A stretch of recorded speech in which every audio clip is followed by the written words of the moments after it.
একটা dual tone sari. শাড়িটার লুকটা শুধু দেখো, এটা আঁচল পোর্শন, আর এই দেখো এটা ব্লাউজ পিস। ব্লাউজ পিসটা দেখো একদম সুন্দর, ঠিক আছে। আর এর অল বডি কাজটা এবার দেখো, এই যাচ্ছে অল বডি কাজ। তোমরা শুধু দেখো যে অল বডি কাজটা, এটা পার,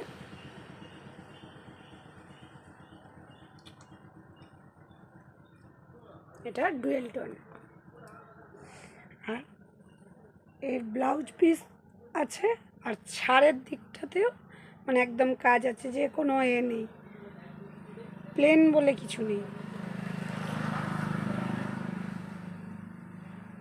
এই শাড়িটায় সম্ভবত দুটো ব্লাউজ পিস আছে।